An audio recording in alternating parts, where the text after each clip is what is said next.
Hi friends, આ છે ફુદીનો.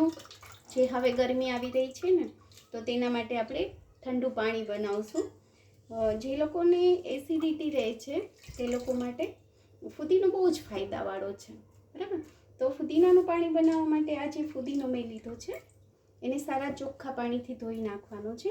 ત્યાર પછી મેં કડી પત્તા એટલે કે મીઠો લીમડો જે કેલ્શિયમ આપે છે, ખૂબ જ સારો છે, એ પણ મેં ધોઈને રાખી દીધો છે. ત્યાર પછી મેં ધાણાભાજી થોડીક લીધી છે, એ ઠંડારક આપશે, એ પણ મેં લીધી છે તો ધોઈ નાખી. અને થોડુંક આદું જે પાચન શક્તિ માટે બહુ જ ફાયદો આપે છે, બરાબર ને.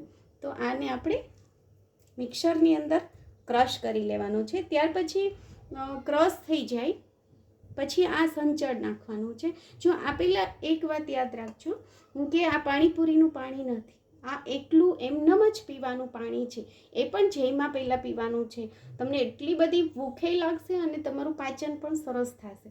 તો ચાલો હવે આપણે મિક્સરમાં ક્રશ કરી લઈએ. થોડું પાણી એડ કરશું, ત્યાર પછી મિક્સરની અંદર ક્રશ કરશું. સ્ટાર્ટ. ચાલો ફ્રેન્ડ્સ, આપણે આ પીસાઈ ગયું છે સારી રીતે. આપણે થોડુંક પાણી એવું લાગે તો એડ કરવાનું છે, બરાબર. મારે 4 ગ્લાસ બનાવવા છે, તો મેં પાણી મારા પ્રમાણમાં એડ કર્યું છે. એને હું ગાળી લઈશ, સરસ રીતે ગાળી લઉં છું.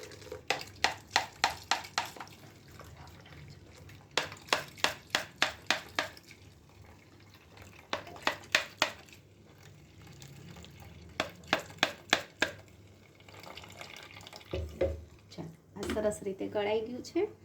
ત્યાર પછી એની અંદર આપણે લીંબુ એડ કરી દઈએ. લીંબુનો રસ મેં પહેલેથી જ કાઢી લીધો હતો. ત્યાર પછી આપણે એની અંદર સંચળ એડ કરશું. હવે એને આવી રીતે હલાવી લેવાનું છે. પછી ટેસ્ટ તમારે કરી જોવાનો કે તમને આમાં સંચળની જરૂર છે. કાળું મરી એટલે મરી પાવડર એ મેં થોડુંક નાખ્યો છે એની અંદર. હવે મારે 4 ગ્લાસ કરવા છે, બરાબર. તો 4 ગ્લાસની અંદર હું થોડો બરફ એડ કરું. જેને ફાવે એને બરફ નાખવાનો છે, અથવા બરફનું પાણી એડ કરી દઈએ આપણે, બરાબર. તો આ રેડી છે આપણું ફુદીનાનું પાણી. તમે પીશો, જો હું તો હમણાં પીવાની છું, બરાબર. તો તમે પણ પીવો, બનાવો અને પીવો, અને કેટલો ફાયદો થાય છે તે મને કમેન્ટમાં કરીને જણાવો. એકદમ મસ્ત, જો કેટલું સરસ લાગે છે, હે ને. ચાલો, જય શ્રી કૃષ્ણ.